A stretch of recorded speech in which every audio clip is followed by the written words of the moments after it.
Hi, nine viewers. Welcome to the show. Today, my guest, Honorable Supreme Court Justice Sri Jasti Chalameshwara garu. Hello, sir. Thank you doctor గారు. Sir మీరు కృష్ణా డిస్ట్రిక్ట్లో పుట్టారు, తర్వాత then ఇప్పుడు present supreme court జస్టిస్గా ఉన్నారు.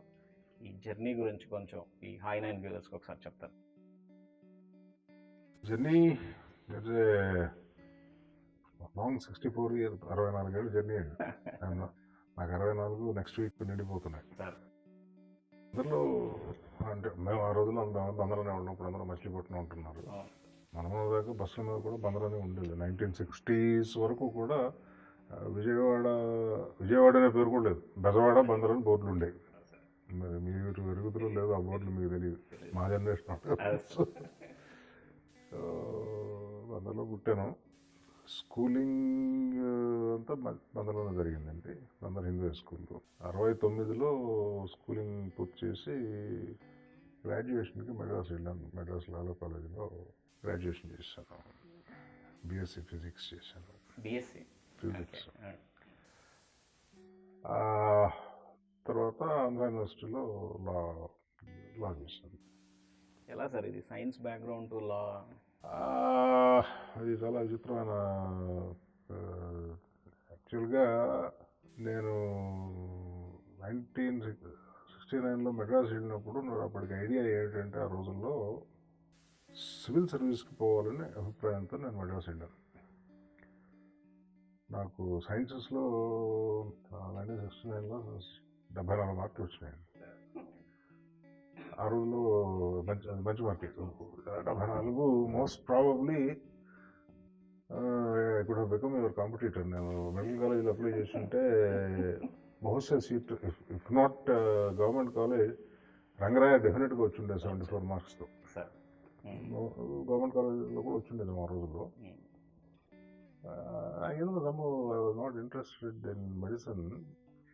అంటే ఏంటంటే నా సబ్జెక్ట్ మీద నాకేం అగౌరవం లేదు.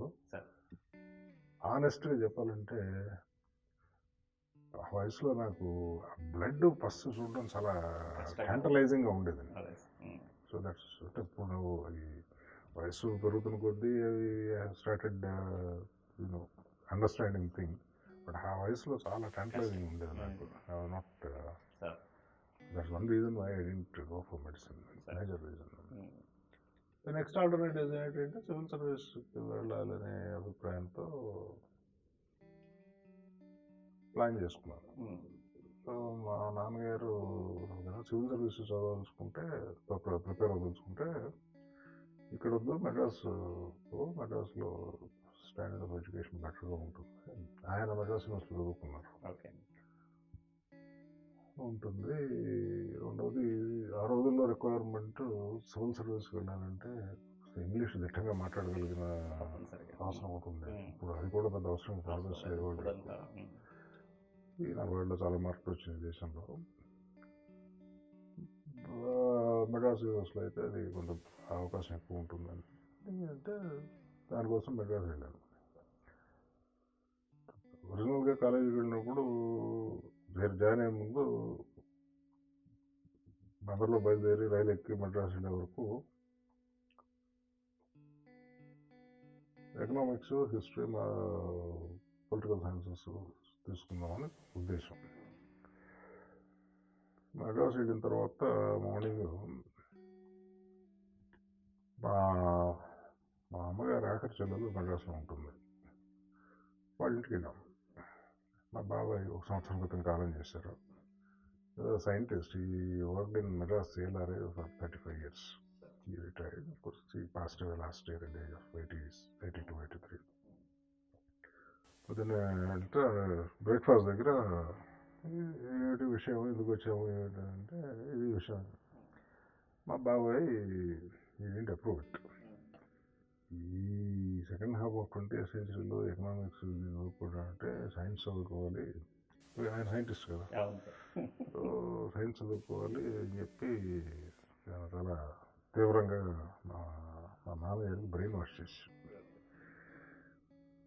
పైగా దానికి సెకండరీ ఆర్గ్యుమెంట్ ఏంటంటే సివిల్ సర్వీస్ పోదలుచుకున్నా కూడా ఇదేమి ఇబ్బంది లేదు కదా, సైన్స్ చదువుకుని కూడా నువ్వు సివిల్ సర్వీస్ వెళ్ళొచ్చు.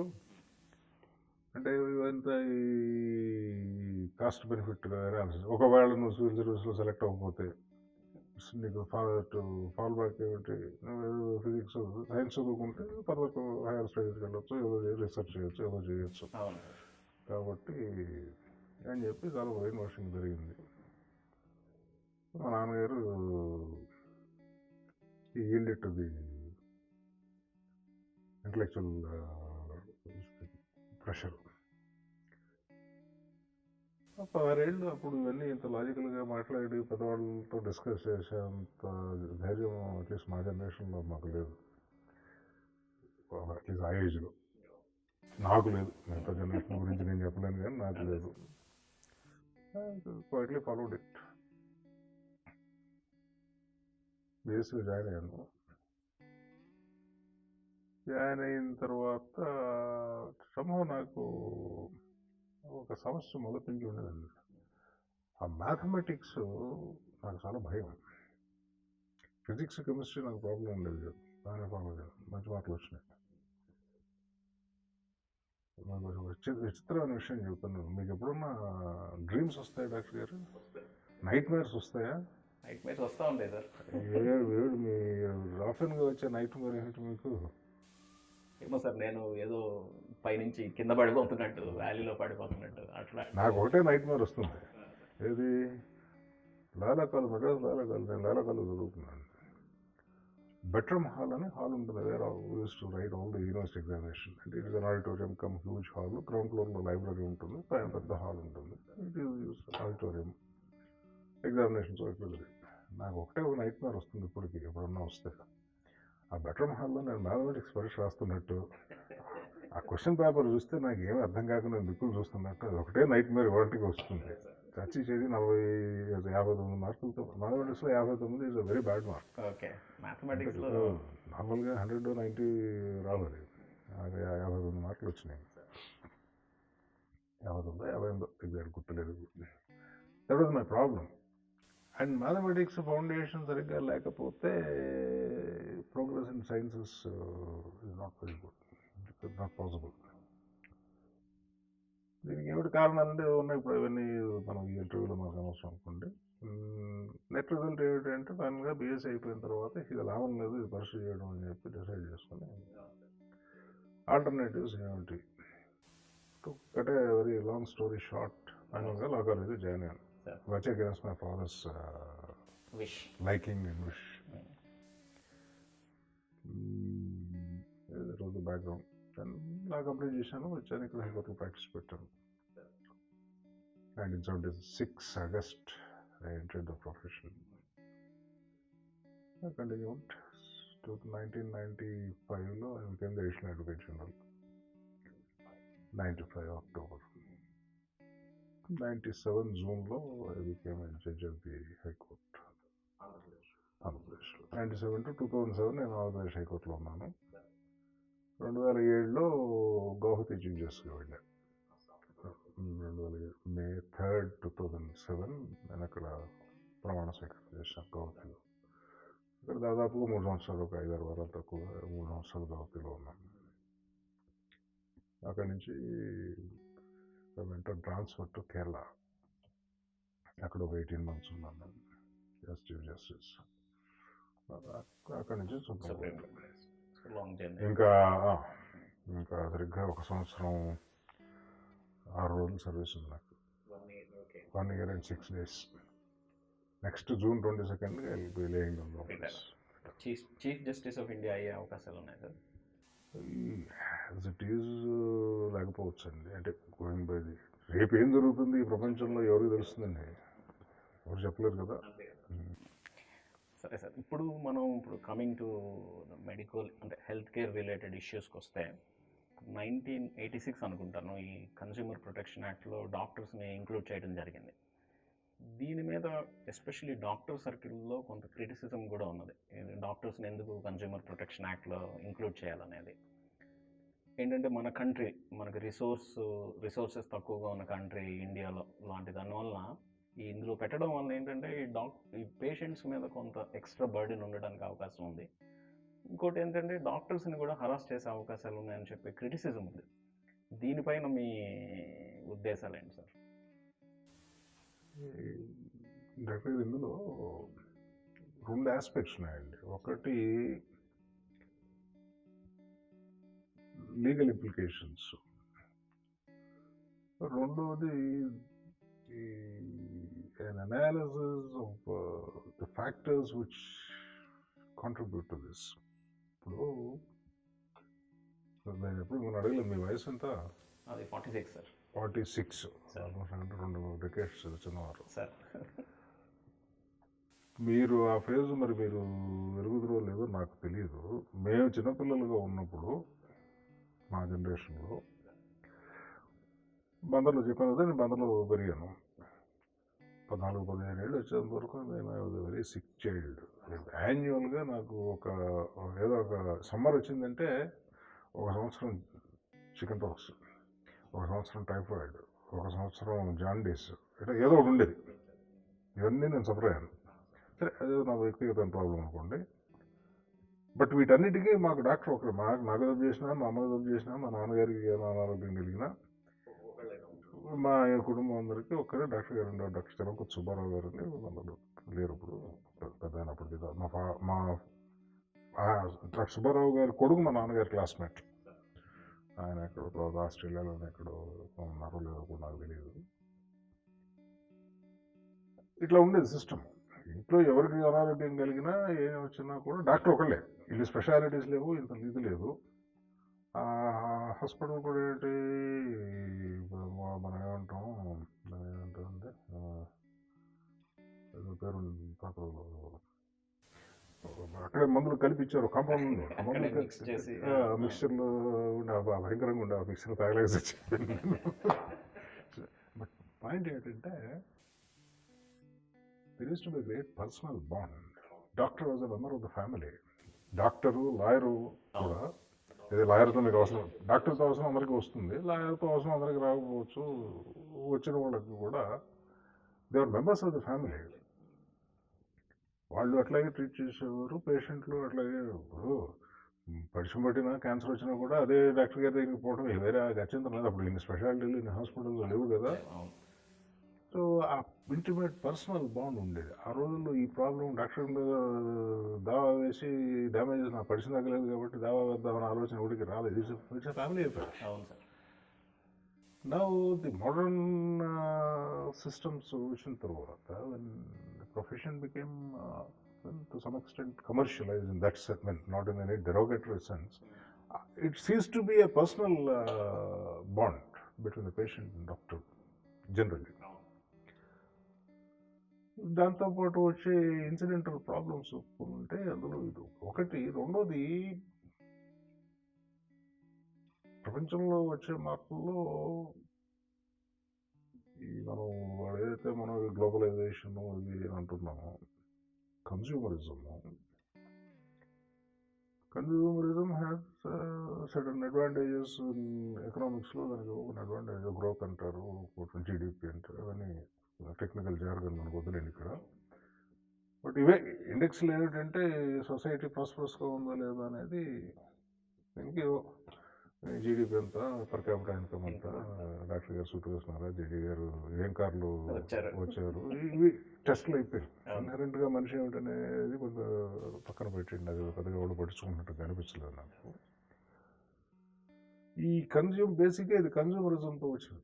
దాంతో వచ్చే నెసెసరీ ప్రాబ్లము, న్యాచురల్లీ ఇంత డబ్బు పెట్టి మనం ఏదైనా కొన్నాం అనుకోండి, ₹1 పెట్టి కారు కొన్నాం అనుకోండి, కారు పని చేయకపోతే అయ్యో మన కర్మ, పాత రోజుల్లో కారు పని చేయకపోతే ఏదో మన కర్మ కాలేదని పక్కన షెడ్డు పట్టుకోవడం.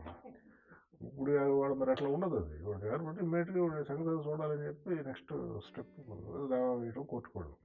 The same logic applies to the medical service also. ఇప్పుడు మా విలేజ్ మీరు చీరాలు అనుకుంటారు కదా, మీ చీరాలలో సరే లోకల్ డాక్టర్ ఏదో ఉంటారు. కొంచెం కాంప్లికేటెడ్ కేసు అయితే హైదరాబాద్ వచ్చారనుకోండి, వచ్చి ఏదో హాస్పిటల్, పెద్ద హాస్పిటల్, వాళ్ళు ఉన్న హాస్పిటల్ ఏంటి, గవర్నమెంట్ హాస్పిటల్స్ జనంలో అనేది పూర్తిగా ఆ ఫైనాన్షియల్ స్ట్రెంగ్త్ లేని వాళ్ళు తప్పితే, ఆర్థికంగా తట్టుకోలేని వాళ్ళు వెళ్తున్నారు తప్పితే, ఏమాత్రం అవకాశం ఉన్న వాళ్ళు గవర్నమెంట్ హాస్పిటల్ ప్రిఫర్ చేయరు. ఎందుకు చేయట్లేదు కారణాలు మీకు తెలుసు, నాకు తెలుసు, అందరికీ తెలుసు. ప్రైవేట్ హాస్పిటల్స్కి వచ్చేప్పటికి ఏమిటైంది, ప్రైవేట్ హాస్పిటల్స్ కూడా దీని ముందు ఫేజ్లో మనం చూసాం. ఇప్పుడు పర్సనలైజ్ ప్రైవేట్ హాస్పిటల్ గుంటూరులో, మీ గుంటూరు ఉంటుంది, మీరు ఎక్కడ గుంటూరు చదువుకున్నారా? గుంటూరు చదువుకున్నారా? మీరు చదువుకునేప్పటికి మీరు చూసి ఉండాలి, పర్సనలైజ్ ప్రైవేట్ అప్పుడు డాక్టర్ సదాశివరావు గారు, లేకపోతే చూపటి నాగేశ్వరరావు గారు, ఎక్స్ వైజ్ అంటే చలపతి సాంబశివరావు ఎవరు డాక్టర్లు ఉండేవారు మనం తెలిసిన వాళ్ళు. Purely one man show in the sense, వాళ్ళ దగ్గర 10 మంది ఉండేవారు, జూనియర్స్ ఉండేవారు, తర్వాత సదాశివరావు ఉన్నారు, ఇంటిలో 10 డాక్టర్లే. ఇది కాకుండా యంగర్ డాక్టర్స్ ఉండేవారు. But it's personalised hospital. అది still some amount of personal bond ఉండింది అక్కడ. ఎప్పుడైతే we have corporatise the medical service, ఇప్పుడు వాళ్ళ హాస్పిటల్ అపోలో హాస్పిటల్ ఉందనుకోండి, లేదు ఎనీ హాస్పిటల్, కేర్ హాస్పిటల్, ఏ హాస్పిటల్, పెద్ద హాస్పిటల్, నాకు పేర్లతో నిమిత్తం లేదు, ఎనీ కార్పొరేట్ హాస్పిటల్, లేదు ఊళ్ళో పేర్లు వద్దనుకుంటే మీరు రేటింగ్లో తీసేయండి, ఏదో మేయో క్లినిక్ అనుకోండి అమెరికాలో, మన లోకల్ పేర్లు ఎందుకు. ఈ పనిచేసే అక్కడ పనిచేసే ఏ ఇద్దరు డాక్టర్లకి పూర్వపరిచయం ఏమి ఉండదు. It's a pure job, they come they do maybe of course May as you know, నాకంటే మీకు బాగా తెలుసు, that is world's most famous clinic, my hospital. Okay, but point is it's a pure professional work. మీరు వెళ్తారు, అక్కడికి వెళ్తారు, మీరు పని చేస్తుంటారు, వచ్చేస్తారు. మోస్ట్ ప్రాబబ్లీ అందరూ పనిచేసే డాక్టర్లకు మిగతా డాక్టర్లు అందరూ తెలియాల్సిన అవసరం లేదు. ఆ డిపార్ట్మెంట్లో అందరూ తెలిస్తే సంతోషం, ఆ డిపార్ట్మెంట్లో వర్క్ చేసే నర్సింగ్ స్టాఫ్ అంతా తెలిస్తే సంతోషం, సపోర్టింగ్ స్టాఫ్ ఇది కూడా తెలిసే అవకాశం. ఇంత పెద్ద హాస్పిటల్స్ అయితే ఆ పర్సనల్ టచ్ అనేది తగ్గిపోతుంది. దీని నెససరీ ఫాలో అవుట్ ఒకటి ఏంటంటే పేషెంట్ డాక్టర్ రిలేషన్షిప్లో కూడా ఈ తేడా ఉంటుంది. ఇప్పుడు ఇవాళ మీ దగ్గరికి ఆర్థోపెడిక్ ప్రాబ్లంకి వచ్చిన పేషెంట్ మర్నాడు పొద్దునే వీడికి ఏదో గ్యాస్ట్రోఎంట్రాలజీ ప్రాబ్లం ఉంటుంది, మీ హాస్పిటల్లో కూడా సర్వీస్ అవైలబుల్గా ఉండొచ్చు, నాకు తెలియదు, నేను చెక్ చేయలేదు. బట్ మీ దగ్గర రాకపోవచ్చు. ఇప్పుడు నాగేశ్వర రెడ్డి గారి దగ్గరికి పోతారు, ఎందుకంటే ఆయనకి ఆ సబ్జెక్ట్లో ఆయనకు పెద్ద పేరు ఉంది. లేదు ఇంకేదో క్యాన్సర్ వచ్చింది అనుకోండి, ఇప్పుడు ఎవరికైనా బసవ తారక అనుకో, లేకపోతే ఏమని చెప్పి ఎక్కడికో పోతారు. ఈ పర్సనల్ అటాచ్మెంట్స్ ఏమీ లేవు వీటిలో. Purely service which has a great flavour of commerciality. అది వచ్చిన తర్వాత న్యాచురల్గా ఎక్స్పెన్సెస్ పెరిగినాయి. ఇక్కడ హాస్పిటల్ సిస్టము, డాక్టర్ గారు, నేను చెప్పాను మా డాక్టర్ గారు ఇందులో ఒక 40x40 రూమ్లో ఆయన కాంపౌండర్ ఎదురు ఉంటే, ఆ రోజుల్లో బందర్లో దానికి ఎస్టాబ్లిష్మెంట్, హాస్పిటల్ కట్టాను కూడా naturally your establishment is hire, you have to over heads అని పెరుగుతుంది. పూర్తి చారిటబుల్ హాస్పిటల్ అయితే తప్ప, చారిటబుల్ హాస్పిటల్ అయితే కూడా ఎవడో ఫండ్ చేయాలి. ఇక్కడ నుంచి డబ్బులు లేకుండా జరగదు కదా ప్రపంచం. ఇప్పుడు మీరు సర్వీస్ చేయొచ్చు, మందులు కొనాలి కదా, కరెంట్ ఎలక్ట్రిసిటీ బిల్లు కట్టాలి కదా, వీటన్నిటి డబ్బులు కావాలి కదా. So necessary funds are to be generated. Naturally expenses పెరుగుతాయి. And perhaps some of the complaints with some of this hospitals is they overcharge. Abuse ఎప్పుడు ఉంటుంది, ఏ సిస్టమ్ అన్ని మా దగ్గర సిస్టమ్ ఉంటుంది, మీ దగ్గర ఉంటుంది, ప్రపంచంలో అన్ని చోట్ల అబ్యూజ్ అనేది ఎప్పుడు ఉంటారు. అది సరే, వైద్యం సక్రమంగా జరిగి ఆరోగ్యం కుదరపడితే పేషెంట్ అంతగా పట్టించుకోకపోవచ్చు. రిజల్ట్ కరెక్ట్గా రాకపోతే ఈ క్వశ్చనింగ్ స్టార్ట్ అవుతుంది. నా దగ్గర డబ్బు చేసినారు, నాకు డబ్బు కుదరలేదు, నాకు చెప్పలేదు. ప్లస్ సపోర్టెడ్ బై దిస్ ఏంటంటే వెస్ట్లో అక్కడ ఈ ప్రాబ్లమ్స్ ఆల్రెడీ వచ్చేసింది, ఇంపర్సనల్ సర్వీస్ అనేది. అండ్ వాళ్ళది హ్యూజ్ లీగల్ సిస్టంలో అమెరికాలో, ఇన్ఫాక్ట్ నేను 2013లో అమెరికా వెళ్ళినప్పుడు లాట్ ఆఫ్ మన ఇండియన్ డాక్టర్స్ వాళ్ళు వెళ్ళిన చోటల్లో మన వాళ్ళు కలవటం, 10 మందిని చేదు భోజనం కబుర్లు. అంటే ఒక యూనివర్సల్ ఒపీనియన్ ఇన్ యూఎస్ ఏంటంటే, doctors in US hate the legal profession, and the lawyers are the most dreaded of the people as far as medical profession is concerned. Lawyer ante Amerikalo practice chese doctor la ఉడికిపోతారు. Become part of the western మీరు లాయర్లు కాదండి. I have known cases, reported cases ఉంటాయి. ఎవరు మీ ఇంటికి లేదా మీ ఇంటికి నన్ను భోజనానికి వస్తారు, సాయంత్రం వచ్చాను, ఆ రోజు వాన పడింది, కాలు జరిగి వచ్చిన గెస్ట్ పడ్డాడు, కాలు ఫ్రాక్చర్ అయింది. నెక్స్ట్ మార్నింగ్ హోస్ట్ను సూ చేసిన కేసులు తెలుసు నాకు, మరి రిపోర్టెడ్ కేసెస్ ఉంటాయి. The society, their consciousness of legal rights. And అక్కడికి వచ్చేప్పటికి అబ్సల్యూట్లీ వాడు పోస్ట్ అయ్యి వాడు పోయినానికి పిలిచాడు, వాడు ఏదో మన కాలు దగ్గర పడ్డాం, ఇది మన ఇండియన్ కర్మ సిద్ధాంతం, ఏదో మన కర్మ కాలేదు, కాలు దగ్గర పడ్డాం, కాలు విరిగింది అని సరిపెట్టుకుంటాం. హోస్ట్ను సూ చేయడం అనేది ఇంతవరకు రాలేదు, మీరు ఎక్కడ ఉన్నా, నేను వల్లది ఇండియాలో. బట్ వెస్ట్రన్ వాళ్ళు ఇవి చాలా సాధారణ విషయాలు. Their orientation is different. But మనం అక్కడి నుంచి వెస్ట్ నుంచి మంచి నేర్చుకోకపోయినా ఇట్లాంటి చాలా తొందరగా నేర్చుకుంటాం. ఇప్పుడు నేను ఆల్వేస్ జోక్ ఏంటంటే, వెస్ట్ నుంచి మనం వాడు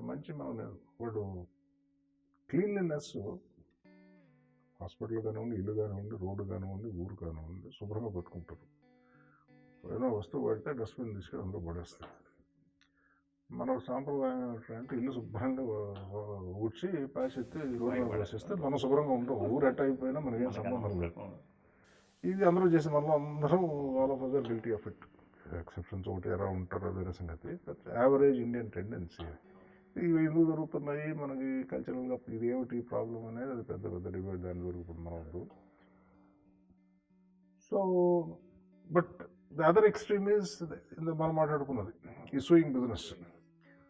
ఇప్పుడు మనం బట్టలు ఉతికి పెట్టుకోవడం మీద ఆరేస్తాం, రబ్బర్ కలర్ వేస్తే వాడు సూ చేస్తాడు. నెక్స్ట్ వాడు ఇమీడియట్గా నోటీస్ ఇస్తాడు, ముందు ఫోన్ చేసి మర్యాద చెప్తాడు, ఈజ్ అఫెండింగ్, రిమూవ్ దెమ్ అని చెప్తాడు. నెక్స్ట్ అయిపోతే లీగల్ నోటీస్ వస్తుంది. There are huge cultural difference. But we have imported all these things without importing the good things from them. ఇల్లు శుభ్రంగా పెట్టుకోవడం నేర్చుకోలేదు, కానీ ఊరు దావాలు వేయడం, డాక్టర్ల మీద వీళ్ళ మీద దావాలు వేయడం నేర్చుకున్నాం. ఒకటి. రెండవది, ఒక 2-3 ఏళ్ళ క్రితం రాజమండ్రిలో ఏదో కాన్ఫరెన్స్ జరిగింది డాక్టర్స్, మన మెడికల్ కాలేజ్ ఉందండి, ఆయన పేరేమో గన్ని మెడికల్ కాలేజ్లో వెన్యూ అది. మన ఇండియన్ మెడికల్ అసోసియేషన్ వాళ్ళు అక్కడ కాన్ఫరెన్స్ ఏదో పెట్టారు, నన్ను పిలిచారు. 2-3 years అయింది. అక్కడ కూడా ఇదే టైప్, అప్పుడే సుప్రీంకోర్టు జడ్జిమెంట్ వచ్చింది, ఇది కొంచెం సెన్సేషన్ క్రియేట్ చేసిన మెడికల్ ప్రొఫెషన్ మీద. ఫర్గొట్ టైటిల్ ఇమీడియట్గా నాకు గుర్తులేదు, కేసు గుర్తుంది కదా. ఒక 3 years బ్యాక్ జడ్జిమెంట్ వచ్చింది, doctors liability and consumer protection act. The medical profession was greatly agitated about it. ఆ రోజున ముందు మాట్లాడిన వాళ్ళు డాక్టర్లు, వాళ్ళు ఇండియన్ మెడికల్ అసోసియేషన్ ప్రెసిడెంట్ వాళ్ళు మాట్లాడి హైలైటెడ్, ఇది చాలా ఇబ్బందిగా ఉన్నది, అది ఇది అని చెప్తారు.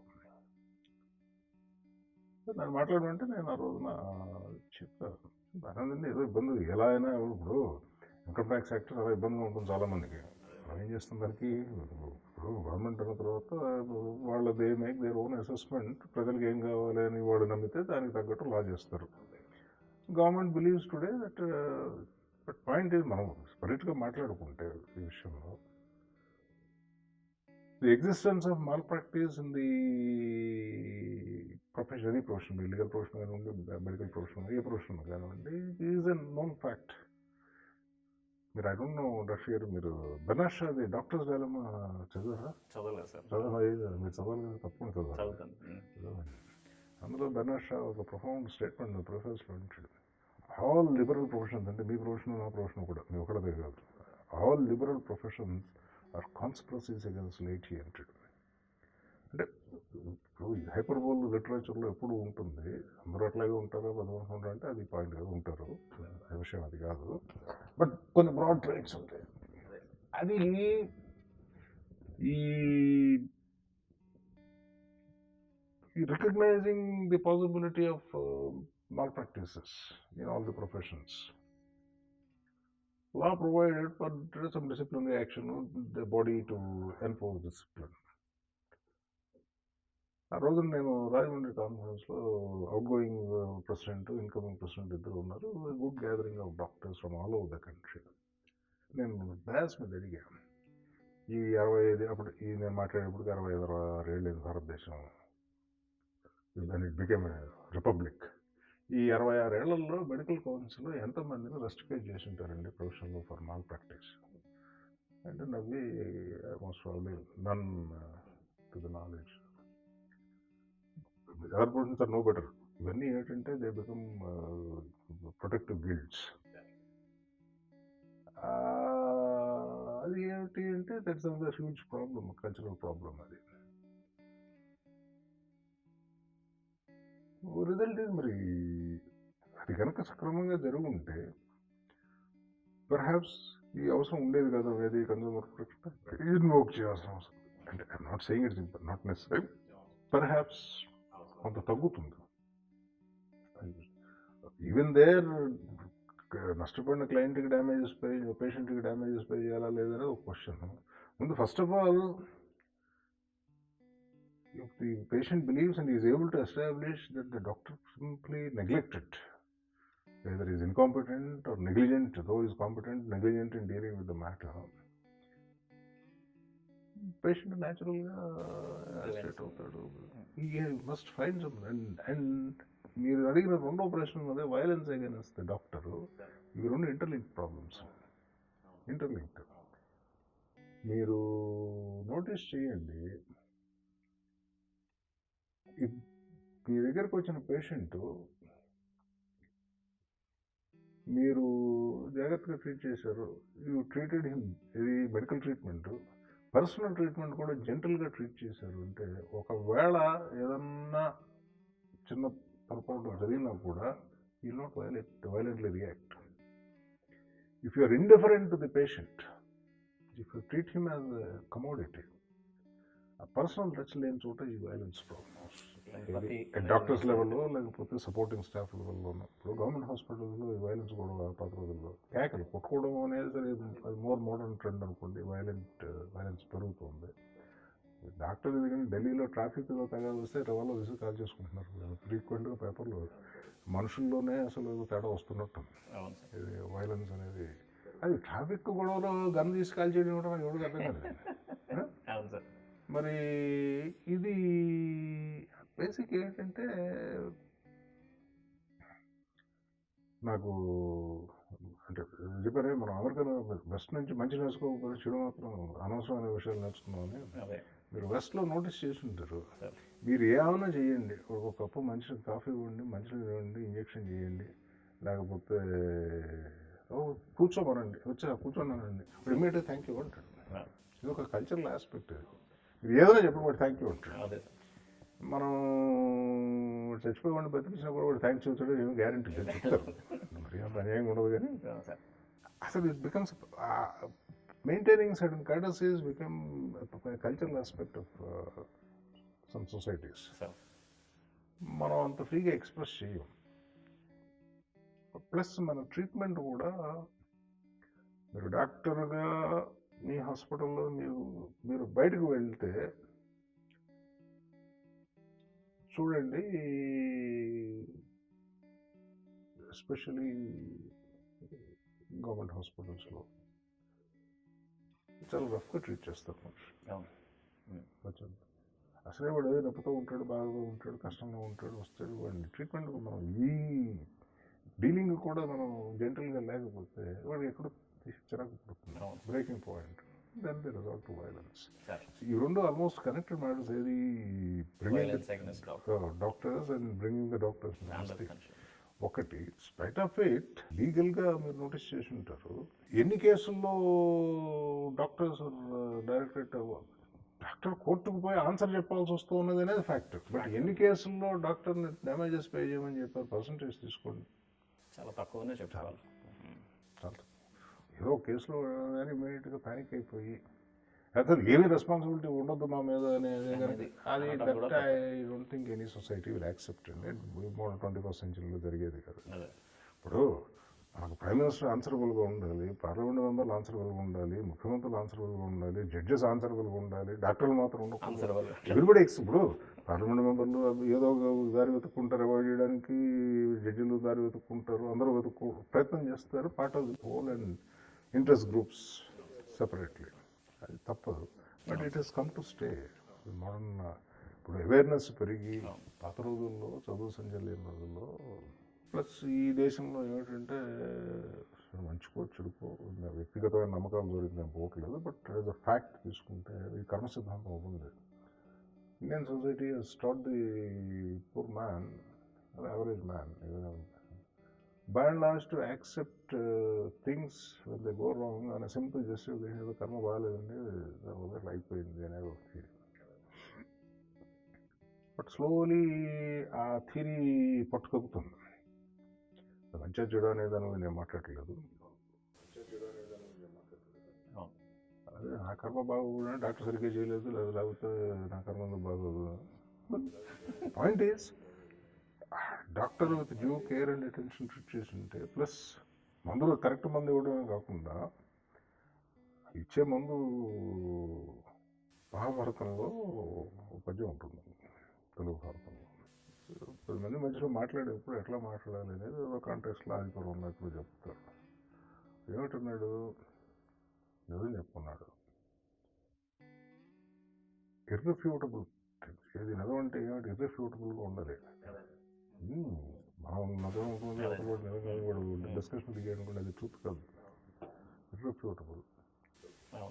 ఒకసారి ఆ మాట అంటే దానికి తిరుగులేని లేకుండా ఉండాలి మనం మాట్లాడేవాడు. అంతేగాని ఏదో మాట్లాడారు తర్వాత ఆయన సారీ అని చెప్పుకునేట్టు ఉండకూడదు. ఇవి ఇన్ని క్వాలిటీస్ ఉండి అది చెప్పేది ప్రియంగా చెప్పమన్నా. వైలెన్స్కి వచ్చేప్పటికీ చెప్పాను కదా, ఇది బేసిక్గానే హ్యూమన్ సొసైటీలో వైలెన్స్ పెరిగిందండి. షార్ట్ టెంపర్డ్నెస్ ఇందాక చెప్పానే, ట్రాఫిక్లో ఢిల్లీలో పార్కింగ్ దగ్గర తగాదా వచ్చి కాల్ చేసిన కేసు నాది. పార్కింగ్ దగ్గర ఏదో రివర్స్ చేసుకుంటే ఈ కారు తగిలింది, అక్కడి నుంచి ఎదుర్కోవడం, చిరగానే తీసి కాల్ చేసుకుంటాం. అగ్రెషన్, వైలెంట్ నేచర్ అనేది మరి ఏ కారణాల చేత పెరుగుతోంది రోజు రోజుకి అంటే, అయ్యో పెద్ద అనాలిసిస్, అదో సైకో అనాలిసిస్ డాక్టర్తో చేయించాలి. ఇప్పుడు ఏదో huge amount of literature I suppose on this. I have read a bit of it. It varies with so many things, social unrest, personal habits, ఇవన్నీ ఇందులో ఈ వైలెన్స్ అయిన doctors basic doctors or medical institutions basic ఏంటంటే, my own perception, ఒకటి little lack of or I don't say lack of it, little less than the requisite courtesy extended by the doctors and the support staff. Not even doctors, mostly staff. Paramedical. They may have 100 their own problems, I know. Suppose maybe they're overworked, or maybe simultaneously patients పిలిచారనుకోండి, they have to question only something like that.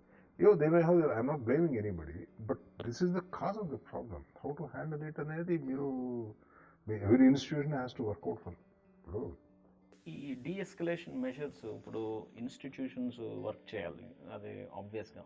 ఇప్పుడు government side నుంచి ఏదైనా strong legislation, ఈ మధ్య యాక్చువల్గా ఏంటంటే కొన్ని hospitals మీరు న్యూస్లో చూసే ఉంటారు, doctors they went on saying that we need weapons to protect our cells. కొన్ని హాస్పిటల్స్ అయితే బౌన్సర్స్ని హైర్ చేసుకున్నాయి అనమాట. అంటే డిఫరెంట్ స్ట్రాటజీస్. ఏం చేస్తాం, ఇప్పుడు వారికి వచ్చిన సొల్యూషన్స్ వాళ్ళు వెతుక్కుంటున్నారు. అది సొల్యూషన్స్ అబ్సల్యూట్లీ రైట్ సొల్యూషన్స్ కాదా అనేది వేరే ప్రశ్న, అది చూడాలి. How far bouncers will be able to stop violence. Police వాళ్ళు లేఖన ఇందిరాగాంధీ చచ్చిపోయిందా, ఉన్నారు. ఎనీవే ఇట్స్ ఆల్ రైట్, ఎవరి ప్రయత్నం వాళ్ళు చేస్తారు. బట్ దానికి root cause seems to be this ఒకటి. మోస్ట్ ఆఫ్ ది ఒకడు ఆరో ఎక్సెంట్రిక్ పెరుగు ఉంటాడు, ఫర్ నథింగ్ తగాదా పెట్టుకునే వాళ్ళు ఉంటారు, కాదని నేను అంటలేదు, ఇప్పుడు వీళ్ళే తప్ప నేను అంటలేదు, బట్ బ్రాడ్గా. ఇప్పుడు ఇంకొక ఇష్యూ ఉంది, స్ట్రాంగ్ ఇష్యూ, మనకి ఎండ్ ఆఫ్ లైఫ్ కేర్. ఇప్పుడు మాకు తెలుసు patient is going to die, whatever is the reasons, terminally ill patient, మనం ఏం ట్రీట్మెంట్ చేసినా పేషెంట్ చనిపోతాడని చెప్పి మాకు తెలుసు. ఇటువంటి అందరికీ తెలుసు, only certain factor in the universe. End of the life is the only certain factor. Anything else can vary. That will not. Question is, when does it happen is the question. Maybe you know that when does it happen. Doctors know. I know. తెలుస్తుంది. ఇప్పుడు ఈ సిచ్యుయేషన్లో it's a very tricky situation మాకు as treating doctors. కేర్ని ఎప్పుడు withdraw చేయాలి, లేకపోతే పేషెంట్స్కి ఎక్స్ప్లెయిన్ చేసి is going to die, take your decision అని చెప్పడం. ఈ టైంలో పేషెంట్కి, పేషెంట్ అటెండెంట్స్కి మధ్య, ఈ డాక్టర్స్కి, హాస్పిటల్ మేనేజ్మెంట్ మధ్య కొంత డెఫినెట్గా డిస్కషన్స్, కొంత కాన్ఫ్లిక్ట్ వచ్చే అవకాశాలు ఉన్నాయి. ఈ నేపథ్యంలో ఏంటంటే మనకి స్పెసిఫిక్గా, మనకి ఎస్పెషల్లీ ఇండియాలో మనకి గైడ్ లైన్స్ ఎలా డీల్ చేయాలి ఈ సిచ్యువేషన్ అనేది లేవు సార్. ఇందు గురించి lot of ethical legal issues వస్తున్నాయి.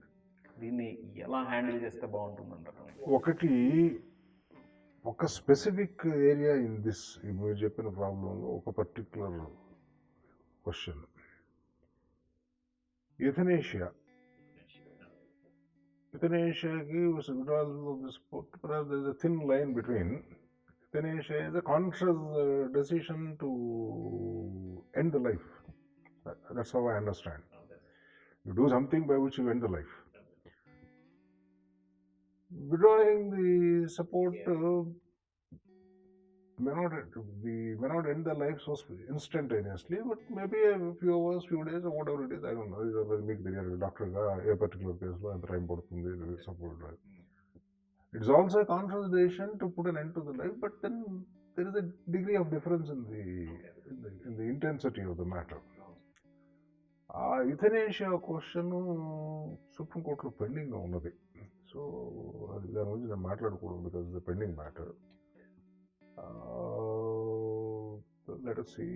బట్ లార్జర్ ప్రాబ్లం ఏమిటంటే వేరియస్ అదర్ అందులో మీకు ఇతరత్ర ఇందా మీరు చెప్పిన పేషెంట్స్ వాళ్ళు అడగటం లేదు, వాళ్ళు రెసిస్ట్ చేయడం, మీకు చెప్తారు ఏం సుఖం లేదండి, ఉపయోగం లేదు, అయిపోయింది, ఓన్లీ క్లినికల్లీ అలైవ్, నేను 2 నిమిషంలో ట్యూబ్ బిగిస్తే 1 నిమిషంలో అయిపోతుంది అని మీరు చెప్తారు. అయినా పాపం పేషెంట్లు వాళ్ళ ఎమోషనల్ ప్రాబ్లమ్స్ ఉంటాయి. లేదు డాక్టర్ గారు, people hope for miracles and occasionally miracles happen occasionally and how frequently is a different question. So రకరకాల కారణాల చేత పేషెంట్లు ఒప్పుకోకపోవచ్చు. But how to deal with the situation is అది it varies with case to case ఉంటుంది. But బ్రాడ్గా guidelines ఏమన్నా ఉండాలి, అది ఎవరు చేయాలి అనేది question. Ultimately anything like this, ఇప్పుడు guidelines for what, ethical questions, finally is right or wrong, you are only answering if you believe in somebody existing above, only between you and him. Insofar as the law is concerned, there must be somebody to regulate it. ఆ regulation ఎవరు చేయాలంటే ఇప్పుడు మనం మాట్లాడుకునే సమస్య పూర్తిగా ప్రొఫెషన్కి సంబంధించిన సమస్య. And the answers greatly dependent upon the technical information. When I say technical, the medical science.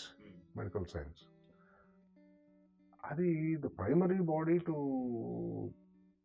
lay down the norms or identify the norms must be your professional body, the medical association, whatever, various bodies dealing with the profession. Indian Medical Association, unnai kada. A profession as such must have a consensus on this. Yes, ఈ circumstances లో ఇక continue చేయడం అనవసరం, పేషెంట్కి ఉపయోగం లేదు. Institution ఇప్పుడు రెండు ఆస్పెక్ట్స్ చూడండి. ఎవరో patient certainly it's over, nothing except tube ఉన్నంత కాలమే ఏదో సిగ్నల్స్ వస్తూ ఉంటాయి ఈసీజీ మీద, ఏ నిమిషంలో ప్లగ్ పీకేస్తే ఆ నిమిషంలో ఆగిపోతుంది అక్కడ, మీకు తెలుసు. వాళ్ళు బంధువులు వాళ్ళతో ఉన్నవాళ్ళు వాళ్ళు ఒప్పుకోరు. వాళ్ళకి ఏదో ఆశ ఉంటుంది, ఏమో బతుకుతాడేమో, ఏదో మెరకలు జరుగుతుందేమో, లేదు డాక్టర్ గారే ఏదైనా కొత్త మంది కనపడి రేపు పొద్దున కొత్త మంది వస్తున్నాం అమెరికా నుంచి, రకరకాల ఆశలు ఉంటాయి మనుషులు, మానవ సహజం కదా. ఆ స్థితిలో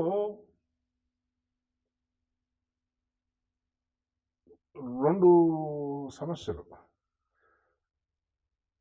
ఒకటి, పేషెంట్ పాయింట్ ఆఫ్ వ్యూలో absolutely useless case in the sense he no hope. మెడికల్గా డాక్టర్కి తెలిసి greatest doctors of the world కూడా ఏమీ చేయలేరు అనే కేసు తీసుకుందాం మనం, అన్డిస్ప్యూటెడ్ కేసు. బట్ పేషెంట్ బంధువులు మై ఇన్సిస్ట్. అప్పుడు ఏమిటి వాళ్ళకి వచ్చే నష్టం ఏమిటంటే, వాళ్ళకి ఏదో ఎమోషనల్ సాటిస్ఫాక్షన్ ఇంకా ఆశ ఉంటుందంటే ఫైనాన్సెస్. బై డే ఇవన్నీ ఎక్స్పెన్సివ్ థింగ్స్, రోజుకి ఖర్చులు పెరుగుతాయి, వాళ్ళకి ఫైనాన్షియల్ లాస్. సరే వాళ్ళ డబ్బులు ఉన్నాయండి, పట్టుకోగలరు, కోటేశ్వర్లు, డబ్బులు లెక్కలేదు, బాగానే ఉంది. సిస్టమ్స్ లాస్ ఏమిటి, ఆ బెడ్ ఎక్విప్మెంట్ ఇంకొంచెం మార్జినల్లీ డౌట్ఫుల్ పేషెంట్ ఉపయోగపడవచ్చు, ఏమన్నా ఇంకోటి ఎవరికన్నా ట్యూబ్ పెడితే వాడు బతికే ఛాన్స్ ఉండొచ్చు. You are depriving that opportunity to one more patient who may perhaps survive if ఉండొచ్చు. అది larger problem this how to balance this two అనేది question is for the first ఆ నామ్ మెడికల్ ప్రొఫెషన్ కూర్చొని డిసైడ్ చేయాలి. చేసిన తర్వాత maybe you should approach the law maker, the parliament or the supreme court. And then ఇండివిజువల్గా ఒక doctor, మీరు ఎంత గొప్ప డాక్టర్ అయినా కూడా ఇండివిజువల్గా ఒక డాక్టర్ చెప్పిన అభిప్రాయం కంటే the body as such more after deliberation, after a proper this thing, meeting, deliberate చేసి నామ్స్ చేస్తే there is a greater possibility of the law policy being laid down either by the parliament or supreme court. I think that is the only way to deal with it. అండి లేకపోతే ఎవరికి వారు వారి దగ్గరికి వచ్చిన patient నుంచి ఈ patient బతుకమని tube చాలా తీసేయాలనేది మీరు తీసుకో. ఆ తర్వాత ఏదో అవుతుంది, ఆ పేషెంట్ మీరు తీసేయాలనుకున్నారు అనుకోండి, ఆ పేషెంట్కి నచ్చలేదు అనుకోండి, అప్పుడు కోర్టుకు పోతాడు. లీగల్ ఇష్యూస్ లేదు మీరు ఉంచితే లాభం ఉంటుంది ఉండొచ్చు అని మీరు అనుకుంటారు. పేషెంట్ ఏమంటే నా దగ్గర డబ్బులు లేవండి, నేను సపోర్ట్ చేయలేను, రోజు ₹1,00,000 ఖర్చు అవుతుంది, నేను చేయలేను అనుకోండి. అది కూడా ఒక రకంగా మీకు ఎథికల్ ఇష్యూనే. ఎందుకంటే మీకు ఏదో 1% హోప్ ఉండొచ్చు, వాడు డబ్బులు పెట్టుకునే స్థితిలో లేడు వాళ్ళ ఫ్యామిలీ. అప్పుడు ఏం చేయాలా? Then should the state step in. అప్పుడు ఎవడు ఒపీనియన్, ఆ ట్రీట్ చేసే doctor opinion, should it go to an independent opinion? These are all questions. ఇవన్నీ డిబేట్ చేయాలి.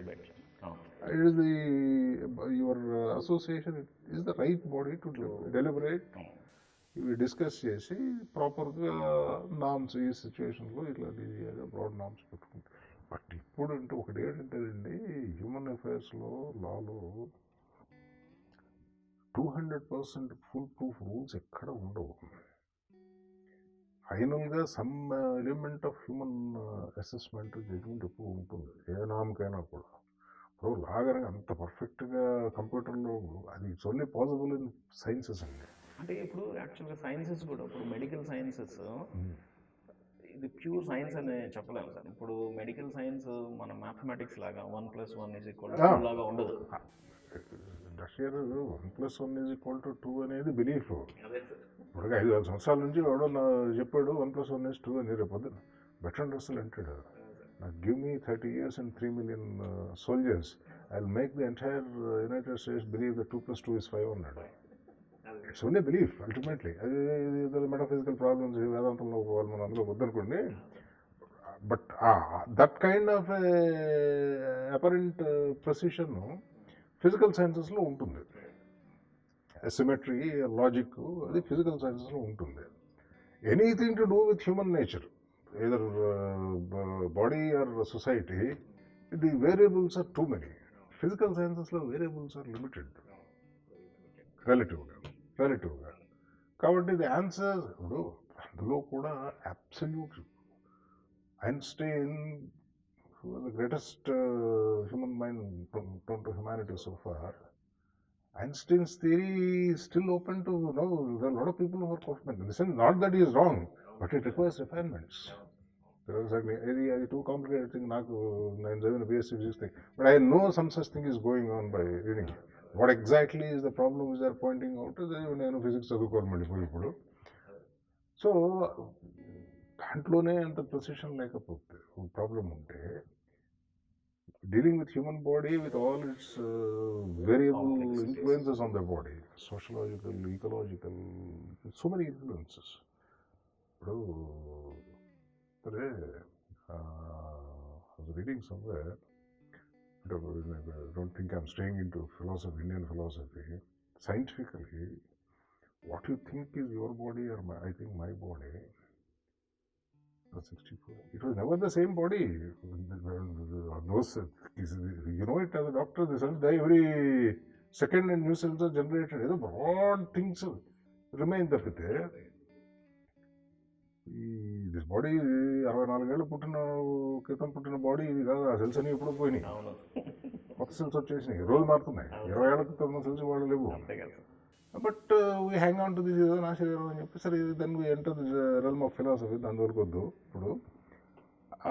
కాబట్టి ఈ ప్రెసిషన్ అనేది, but broad norms are required to be light. దానికి ఓన్లీ కాంపిటెంట్ బాడీ ఈజ్ మీ ప్రొఫెషనల్ బాడీ ఫస్ట్. దాని base normally an expert body like that comes arrives at some norms and places before the parliament. బ్రాడ్గా లా maker will ఏదో minor modification. ఇప్పుడు wisdom అబ్సల్యూట్గా ఎవడు సొంతం కాదు కదా. ఇప్పుడు మన విజ్డమ్ కంటే తెలుగులో ఎవడో ఉంటాడు, వాడు మోడిఫికేషన్ సజెస్ట్ చేయొచ్చు. But some possibilities they, but possibility, but that's the only direction I can think of అదే ఫర్ సార్. దిస్. ఇప్పుడు ఈ నేపథ్యంలో ఒక్కొక్కసారి ఏం జరుగుతుందంటే సార్, ఇప్పుడు పేషెంట్స్ ట్రీట్మెంట్ తీసుకుంటూ ఉంటారు.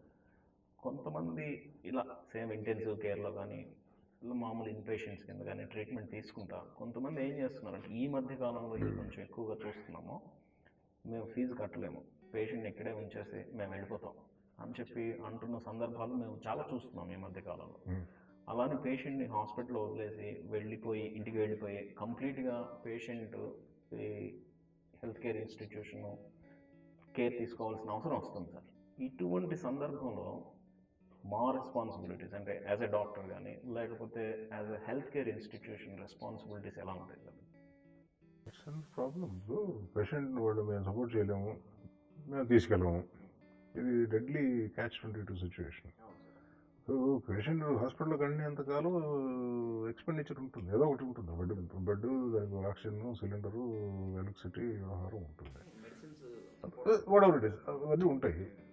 అది ఎవరు పే చేయాలా? వాడు పే చేయరు, వాళ్ళు పే చేయాలా ఉంటున్నారు. Maybe they can't pay it also. At the same time they are not willing to take back. Hospitals ఎంత చారిటబుల్ హాస్పిటల్ అయితే కూడా ఎంతమందిని సపోర్ట్ చేస్తాయి? So either the state has to undertake the responsibility or make a law saying that once a team of doctors, whatever is the appropriate body, some board of doctors certify it can be done, then the patient will have to discharge. But if you don't take it, it's your problem. We'll send him to we'll just remove all the support, keep until clinically the patient is dead, then the ritual will follow. But it requires legal framework. లేకపోతే అంటే కేసులు వచ్చేస్తాయి. So therefore a norm must be laid down. ఎక్కడ ఎంతవరకు చెప్పాలి hospital responsibility, ఎంతవరకు, to what extent can hospital afford it. కానీ ఈ సిచ్యువేషన్స్ ఈ మధ్యకాలంలో ఎక్కువగా చూస్తున్నాం సార్ నేను, ఇవి ఎక్కువగా జరుగుతున్నాయి. దీన్ని కూడా ఎలా హ్యాండిల్ చేయాలో తెలియని సిచ్యువేషన్. తెలియటండి, కూర్చొని మాట్లాడటం తెలియక ఆన్సర్ లేకుండా ఏమో చెప్పాను కదా.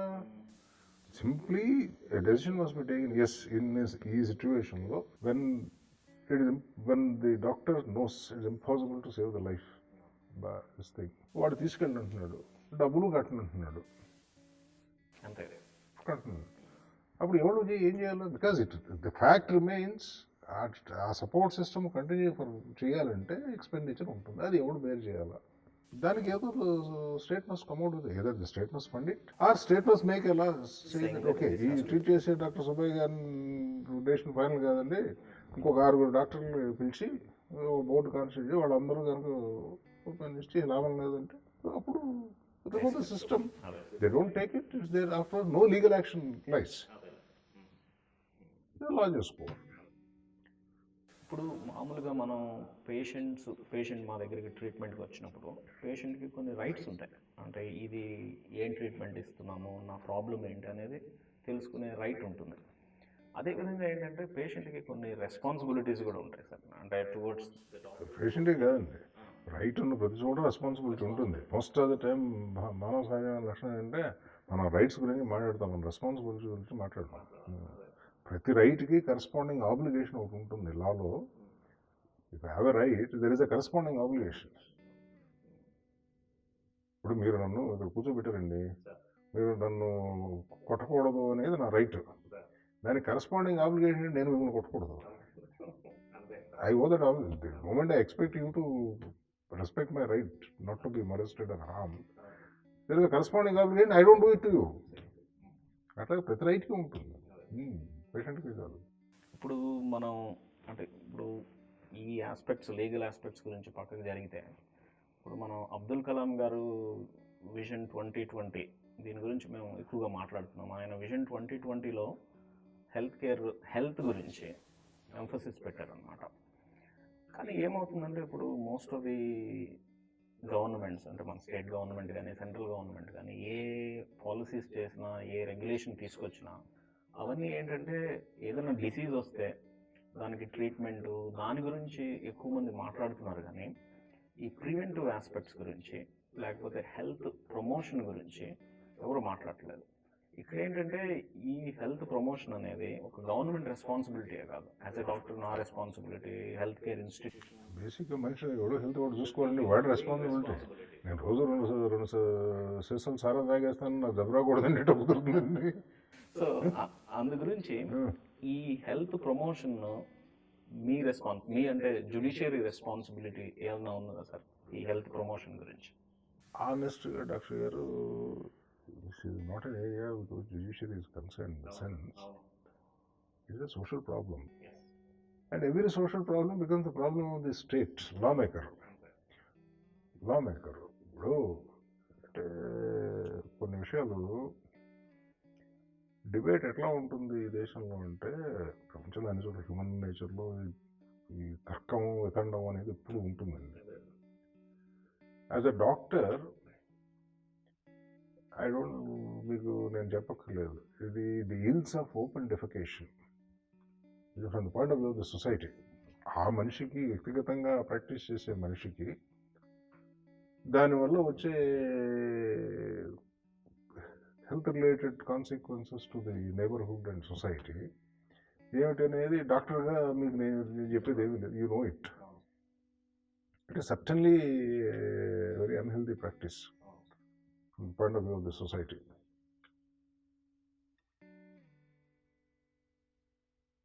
How to handle it is the question. It is basically a social problem. Gandhi గారు 100 ఏళ్ల నాడు మొదలుపెట్టాడు, అయ్యా ఈ దొరలవాటు మనం మానుకోకపోతే ఈ దేశానికి మోక్షం లేదు, మనకు స్వాతంత్రం కాదు, ముందు కావాల్సింది ఈ దొరలవాటు మానుకోవటం అని చెప్పారు. గాంధీ గారు పోయిన 100 ఏళ్ల తర్వాత కూడా ఇంకా ఇది కంటిన్యూ అవుతుంది. ఎందుకు అవుతుంది? ఎంత పర్సెంట్ అవుతుంది? గాంధీ గారి నాటికి ఎంతమంది పని చేశారు ఓపెన్ డెఫికేషన్, ఇవాళ ఎంతమంది చేస్తున్నారు? స్టాటిస్టిక్స్ తీసుకుని కొంత తగ్గింది. దానికి రకరకాల కారణాలు ఏంటంటే ఎకనామిక్ ఫ్యాక్టర్స్, సోషల్ ఎడ్యుకేషను, వ్యవహారం, ఇవన్నీ. బట్ ఇంకా ఈ దేశంలో ఇది పోలేదు. ఏంటంటే మోస్ట్లీ ఫైనాన్షియల్గా అప్రోప్రియేట్ ఫెసిలిటీ క్రియేట్ చేసుకునే అవకాశం లేని వాళ్ళు ఇంకా ఉన్నారు ఈ దేశంలో.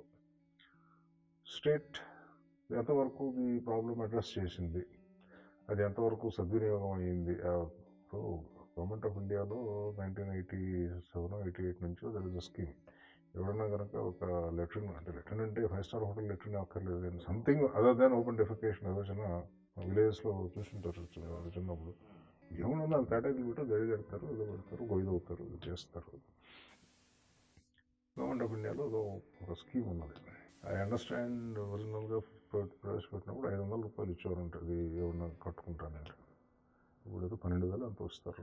స్కీమ్ లెటర్స్ నాకు అఫీషియల్గా కోర్టులో ఇచ్చిన స్టేట్మెంట్ అటార్నీ జనరల్ నాకు నా దగ్గర అటువంటి స్కీమ్ ఏదో ఉన్నది.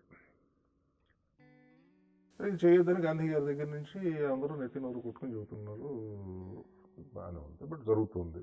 ఈ కారణాలు how to handle it. Law pass చేసి ఆ పని చేసేవాళ్ళందరినీ జైల్లో ఎంతమందిని పెడతారు ఈ దేశంలో? జైల్లో ఆ పని చేసేవాళ్ళు ఇంకా 20 కోట్లు ఎంత ఉన్నారు లెక్క నాకు తెలియదు. సుమారుగా 1/4 1/5 ఇవాళకి ఉన్నారు ఈ దేశంలో. ఒకటి ఏంటంటే క్రియేటింగ్ దట్ సోషల్ అవేర్నెస్. కొంత ప్రయత్నం జరుగుతుంది. ఆ మధ్య నేను మొన్న ఎప్పుడు గుడివాడ మా ఊరు వెళ్ళాను. గుడివాడ వెళ్తే సడన్లీ స్ట్రక్ మీ, అది ఈ స్వచ్ఛ భారత్ ప్రోగ్రామ్. ఇప్పుడు నేను అది మాట్లాడితే మీరు ఏదో గవర్నమెంట్ సపోర్ట్ చేస్తున్న జడ్జి గారు అంటారు. It's all right, that's not the problem, fact ఇది. గుడివాడలో నేను పోతూ ఉండే చూశాను. రైల్వే లెవెల్ క్రాసింగ్ దగ్గర గేట్ ఆగింది, కార్ ఆగింది. అక్కడ పోస్టర్ అనిపించింది. పోస్టర్ మీద మనిషి defecating on the railway track while talking to somebody on the mobile phone అనేది క్యాప్షన్. బాబాయ్ చేతిలో స్మార్ట్ ఫోను, పట్టాల మీద విసర్జన ఏమిటి చండాలం అని చెప్పి one way of educating people.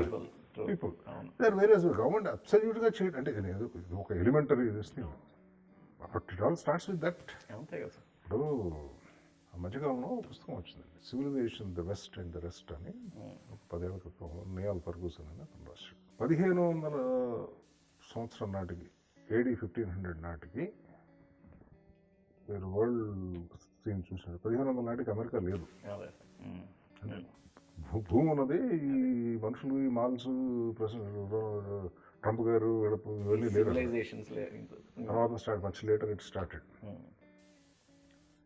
అప్పటికి వెస్ట్ అంటే అప్ టు ఇంగ్లాండే, పసిఫిక్ అవతల వెస్ట్ లేదు. అందులో తను రాస్తాడు 1500 సంవత్సరం నాటికి లండన్ మన పల్లెటూళ్ళ కంటే చండాలంగా ఉండేది. రోడ్డు పక్కనే మనుషులు విసర్జన కార్యక్రమము, మన దగ్గర జరిగే చండాలమైనటువంటి, చండాలం అంటే కొంచెం హర్షం ఉంటుందేమో, కొంచెం అనారోగ్యకరమైనటువంటి అలవాట్లు ఇవన్నీ వాళ్ళ దగ్గర ఉన్నాయి. 1500 సంవత్సరం నాటికి China had a well developed system of cleaning night soil. Okay. Big city like Shanghai had a well-developed system of cleaning the night soil and disposal. More important, అది how to dispose it of.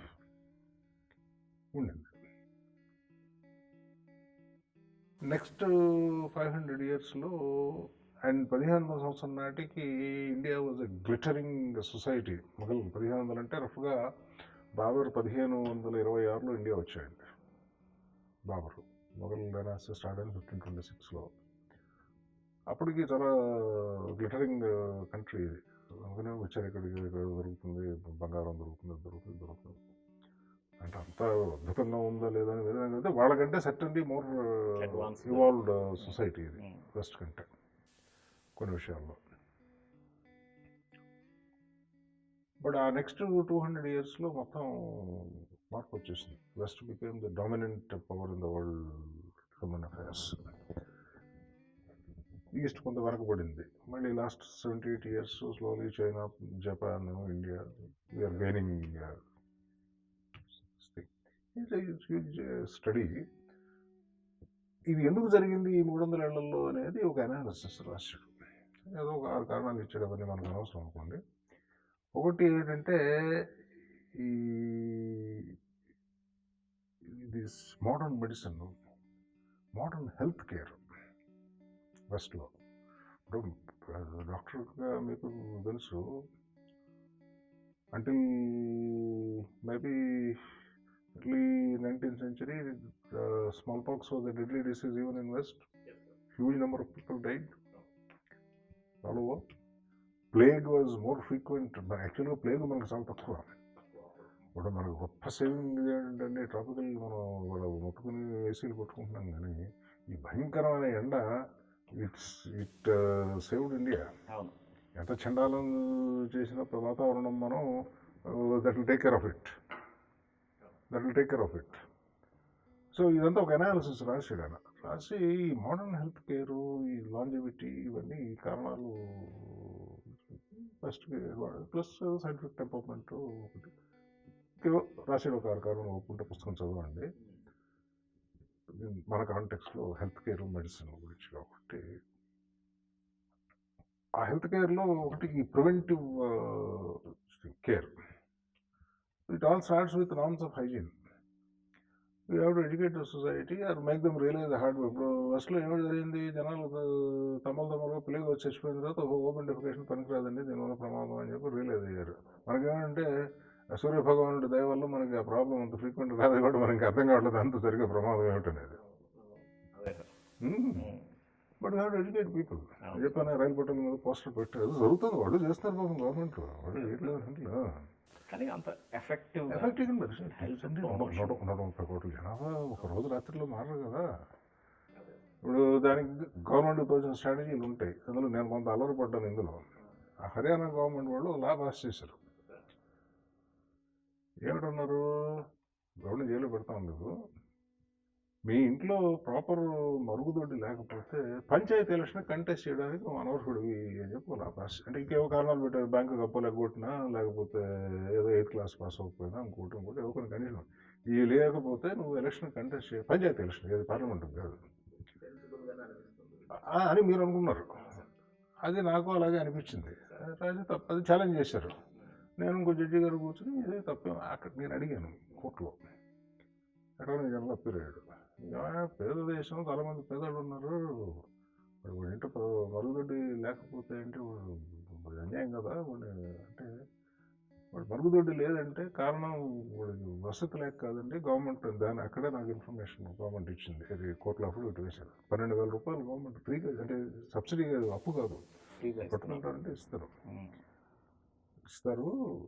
వాడి ఇంట్లో లేదంటే వాళ్ళ కారణం ఏమిటి? వాడు కట్టుకోలేక కాదు, కట్టుకునే విల్ లేక, అది ఇన్ఫర్మేషన్ లేక, ఏది ఇటువంటి అవకాశం ఉందని లేక అని చెప్పి, కాబట్టి ఇది అన్రీజనబుల్ కాదు, రీజనబుల్ రిస్ట్రిక్షన్ అని చెప్పి ఆర్గ్యుమెంట్. అక్కడికి నేను అడిగే సరే బాగానే ఉంది, ఇటువంటిది ఇస్తున్నారు, ఎంతమంది అవైల్ చేసుకున్నారు ఇది మీ రాష్ట్రంలో అన్నారు. ఆయన లెక్క ప్రకారం ఇవన్నీ మ్యాటర్ కోర్ట్ రికార్డ్ అండి, వేసి డాక్యుమెంట్స్. ఆ హర్యానా స్టేట్లో రఫ్గా ఒక 8 lakhs ఎంతో బిలో పావర్టీ లైన్ ఉన్న ఫ్యామిలీస్ ఉన్నాయి. ఆ 8 లక్షల బిలో పావర్టీ లైన్ ఉన్న ఫ్యామిలీస్లో ఒక 5 లక్షల మంది యూనిట్స్ ఈ లోన్ అవైల్ చేసుకున్నారు. చాలా సబ్స్టాన్షియల్ నెంబర్ ఆఫ్ చేసుకున్నారు. కాబట్టి మేమే అన్రీజనబుల్ లా అయితే ఒకటి ఏంటి, రియాలిటీకి పేపర్కి తేడా అంటే లోన్ అవైల్ చేసుకున్నారు, డ్రా చేశారు. ఆ డబ్బుతో వాడు మరుగుదొడ్డి కట్టుకున్నాడా, సరా తాగేసాడా, లేకపోతే గుర్రపందాలకు పోయాడా, అది వేరే కృషి. అది ఎవరు చెప్పలేడు, మనం చెప్పలేము. ప్రయత్నం అయితే జరుగుతుంది, ప్రయత్నం అయితే జరుగుతుంది. Takes time. ఇప్పుడు ఒకటి ఏంటంటే 130 కోట్ల జనాభా, ఫెసిలిటీస్ ఆఫ్ ఎడ్యుకేషన్ తక్కువ. ఇంకా దేశంలో 45% బేసిక్ ఎడ్యుకేషన్ లేని వాళ్ళు ఉన్నారు. వాళ్ళకి అర్థమైంది చెప్పాలి. ఇప్పుడు మనం ఎందుకండి, మనం హైజీన్ అంటే మనం బిజీగా ఉండే టెంపుల్స్ మనం అనుకోండి, ఆ టెంపుల్ చుట్టుపక్కల పరిసరాలు ఎంత శుభ్రంగా ఉంటాయి అనేది మనకు తెలుసు. ఇప్పుడు వెళ్ళేవాడు చాలా భక్తిగా దేవుడి దగ్గరికి వెళ్ళి వాడి కోరికలు కోరుకుంటాడు, మోక్షం కావాలంటాడు, అన్నీ వింటాడు. ఇప్పుడైతే ఈ శుభ్రత ఎంతవరకు బయట రాగానే గోడకి మూత్ర విసర్జన చేస్తాడు. ఎవడు తప్ప, వాడి తప్ప, దేవుడు తప్ప, గుడి కట్టిన వాడి తప్ప, గవర్నమెంట్ తప్ప, జడ్జీలు తప్ప, అది వేరే సంగతి. ఒకటి ఏంటంటే వాడికి మూత్ర విసర్జన చేయడానికి గుడి దగ్గర సరైన ప్రొవిజన్ మనం ఏర్పాటు చేయకపోతే మరి వాడు ఏం చేయాలి? బయలాజికల్ ప్రాబ్లం ఇది. వాడు అది పని చేయాలి, ఏం చేయాలి? లేకపోతే ఏదో పక్క పోయి ఎవడో చూసి పని కానిస్తాడు. దానికి మనం ఆ ప్రాపర్ ఇన్ఫ్రాస్ట్రక్చర్ మనం క్రియేట్ చేయట్లేదు సొసైటీ. కొత్త ఇప్పుడు ఢిల్లీలో ఉంటాయి, ఢిల్లీ క్యాపిటల్ సిటీ కాబట్టి రోడ్డు మీద అక్కడక్కడ సులభ వాళ్ళు టాయిలెట్లు బట్టి పడతారు. అటువంటి ఫెసిలిటీలు ఎన్ని ఊళ్ళల్లో ఉన్నాయి, ఎంతమంది వాడుతున్నారు? ఈ హర్యానా కేసు నేను డీల్ చేసినప్పుడు, పేర్లు చెప్పను, ఒక పెద్ద మనిషి నాకు చాలా స్నేహితుడు, గవర్నమెంట్లో ఒక హై లెవెల్లో ఉద్యోగం చేసిన మనిషి, పొలిటీషియన్ కాదు, ఉద్యోగస్తుడు, చాలా పెద్ద స్థాయిలో ఉద్యోగం చేసిన ఒక మనిషి. ఆయనతో మాట్లాడా, రియాలిటీ ఏమిటి. ఆయన ఎగ్జిక్యూటివ్ నుంచి వచ్చాడు, ఆయన చూసింటాడు, కింద లెవెల్ నుంచి చూసింటాడు, ఇది కలెక్టర్ దగ్గర నుంచి. ఆయన రియాలిటీ ఏమిటి తెలుసుకోవాలి కదా మనం దేశానికి అని చెప్పి, ఇది ఏంటండి ఈ స్కీమ్, ఇటువంటి స్కీమ్ ఉంది కదా, ఇది ఎంతవరకు ఇంప్లిమెంట్ అయ్యింది మన రాష్ట్రంలో, మన రాష్ట్రం వరకు ఎంతవరకు ఇంప్లిమెంట్ అయ్యింది ఏమిటి అని అడిగాడు. అంటే స్కీమ్ ఉంది, నాకు తెలుసు, జరిగింది, కొన్ని చోట్ల జరిగింది, కొంత ప్రజలు మైండ్ సెట్ అండి అని ఆయన చెప్పాడు. నా సొంత ఊర్లో నేను, ఇది ఆయన చెప్పినది, నేను నాకున్న ఒక చాలా హై లెవెల్ పవర్ ఎంజాయ్ చేశాడు. నేను ఈ దురలవాటు మాన్పించాలని 1 ఎకరం ఎంతో ల్యాండ్ ఎక్వైర్ చేయించి అందులో ఈ ఫెసిలిటీ అరేంజ్ చేశానండి. చేసి ఊళ్ళోకి వెళ్ళినప్పుడు అందరికీ మీటింగ్ కూడా చెప్పాను, అయ్యా ఏర్పాటు చేశాను ఈ ఊరికి, మీరు ఉపయోగించి సద్వినియోగం చేసుకోండి అని చెప్పాను. దురదృష్టవశాత్తు ఇంకా మా ఊళ్ళో ఓపెన్గా మల విసర్జన కార్యక్రమం జరుగుతూనే ఉంది. యాటిట్యూడ్ మారాలి ప్రజలు. కాబట్టి ఏంటి మనుషుల్ని దాని ప్రాబ్లం ఏమిటనేది వాళ్ళకి అర్థమయ్యేటట్టుగా మనం, ఇప్పుడు చదువు చెప్పడం అంటే డిగ్రీ ఇచ్చి పంపడమే కాదు కదండి. అప్పుడు ఎందుకండి ఈ ట్రాఫిక్ వైలెన్స్, ట్రాఫిక్ ఇవి చూడండి, మోర్ ఆఫెన్ చదువుకున్న వాళ్ళు ఎక్కువ చేస్తారు. లిటరసీకిను డిసిప్లిన్కి ఏమీ సంబంధం లేదండి.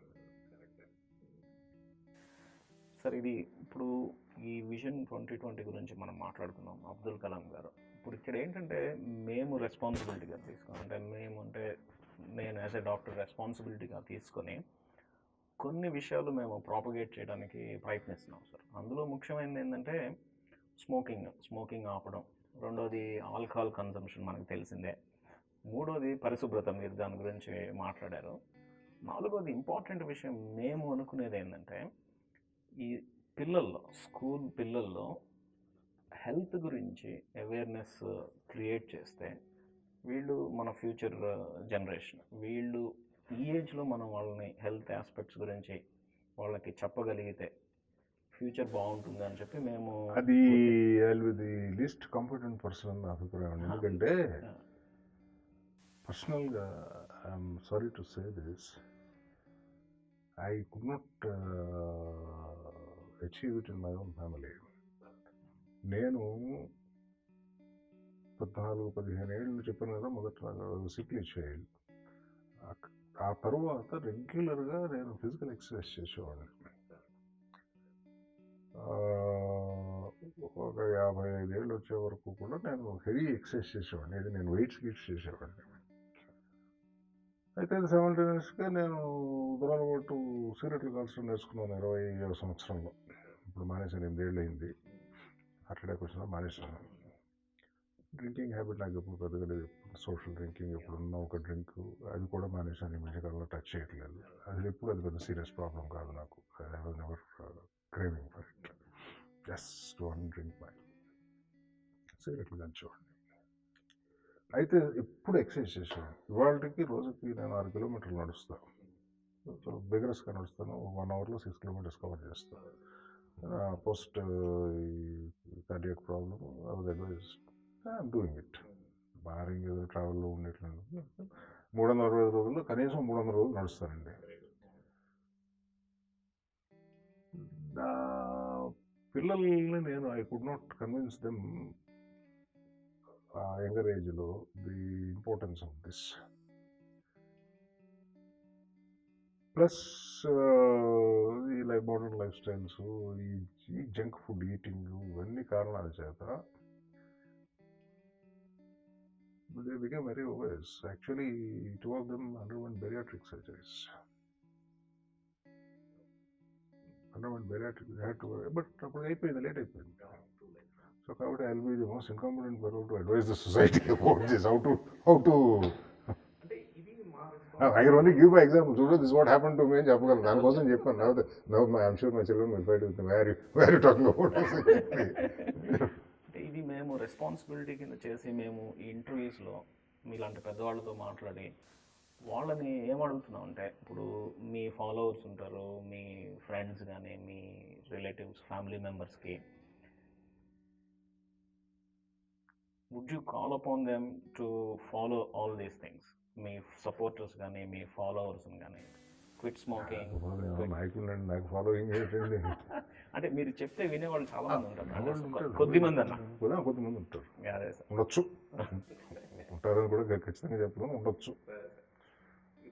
ఎందుకంటే లేరు అని అనుకుంటూ కొంచెం 100% కాబట్టి ఉండే ఉంటారు అనుకుందాం. కొంచెం మనం చెబితే వినేవాడు ఎప్పుడు లేడీ ప్రపంచంలో అనుకుంటే అంత హ్యాపీగా ఉండదు. ఇప్పుడు మీరు ఈ స్టేజ్కి వచ్చారు, one of the cream top of the society. మీకు డెఫినెట్గా ఎవరో ఇన్స్పిరేషన్ ఉంటారు కదా సార్. సో మీకు ఇన్స్పిరేషన్ ఎవరు సార్? అంటే ఒకళ్ళు కానీ లేకపోతే చాలామంది ఉంటారండి. ఒక్కొక్క ఆస్పెక్ట్లో ఒక్కొక్కళ్ళు ఉంటారు. ఇన్ఫ్లుయెన్స్ చేసిన వాళ్ళు, ఏది నా థాట్ ప్రాసెస్ని ఇన్ఫ్లుయెన్స్ చేసిన వాళ్ళు, నా లైఫ్ని ఇన్ఫ్లుయెన్స్ చాలామంది ఉంటారు. ఒకరి పేరు చెప్పి ఇంకొకరిని నేను వదలలేను. చాలామంది ఉంటారు. స్కూల్లో చదువు చెప్పిన టీచర్లలో కొంతమంది ఉంటే, తర్వాత లైఫ్లో కొన్ని సందర్భాల్లో నన్ను ప్రాపర్గా గైడ్ చేసి రైట్ ట్రాక్ చూపించిన వాళ్ళు కొంతమంది ఉంటే చాలామంది ఉన్నారు. ఫైనల్గా ఇప్పుడు డాక్టర్స్కి, మెడికల్ ప్రొఫెషన్కి మీ లీగల్ పర్స్పెక్టివ్లో ఏదైనా స్పెసిఫిక్ అడ్వైజ్ ఏమైనా ఇస్తారా సార్? లీగల్ పర్స్పెక్టివ్లో నేను చెప్పే అడ్వైజ్ ఒక్కటే, మీ ప్రాబ్లమ్స్ సొల్యూషన్ మీరే వెతుక్కోవాలి. చెప్పాను కదా, as a body your body must deliberate, the professional body, and find out what are the problems of the profession, and దానికి ఏమిటి రైట్ ఆన్సర్స్ అకార్డింగ్ టు మీరు రైట్ అనుకున్న ఆన్సర్ ఫైనల్గా లా మేకర్ పార్లమెంట్ యాక్సెప్ట్ చేస్తుందా, state legislature assembly accept చేస్తుందా, అది వేరే విషయం. కొంత మోడిఫికేషన్స్ ఉండొచ్చు, మీరే చేసుకోవాలి. అది ఎవరో వచ్చి ఏదో భరిస్తారని చెప్పి మాత్రం అనుకోకండి, ఎప్పుడు జరగదు అట్లా. సో మాకున్న సమస్యలు అంటే డాక్టర్స్ కానీ ఓవరాల్గా సమస్యలు ఈ మెడికల్ అసోసియేషన్స్ డెలిబరేట్ చేసి ఇవి గైడ్ లైన్స్ అని చెప్పి పార్లమెంట్కి కానీ ప్రాబ్లీ లేకపోతే సుప్రీంకోర్టుకి కానీ ప్రజెంట్ చేస్తే ప్రాబ్లీ అవి లీగల్ ఫ్రేమ్వర్క్లోకి రావు. Right, proper legal framework create చేసుకోవాలంటే it is the professional body which has to do it. It can influence the law maker. ఇండివిజువల్గా మీ ప్రొఫెషన్కి ఉండే ఇన్ఫ్లుయెన్స్ ఇంకే ప్రొఫెషన్కి ఉండదండి. ఏది లా మేకర్ మీద. ఇప్పుడు సినిమా స్టార్స్ ఉన్నారండి, సొసైటీని చాలా ఇన్ఫ్లుయెన్స్ చేయగలరు. మీకు అంటే ఇన్ఫ్లుయెన్స్ అంటే అంత లైట్ రూపీ మన చిన్నప్పుడు చూస్తాం. ఎస్సీ రంగారావు గారు నేను బర్క్లీ సిగరెట్లే కలుస్తుంటే విపరీతంగా బర్క్లీ సిగరెట్లు. ఎంజి రామచంద్రన్ గారు ఆయన లిక్కర్ తీసుకున్నాడో లేదో నాకు తెలియదు. ఆయన నాకు గుర్తున్నంత వరకు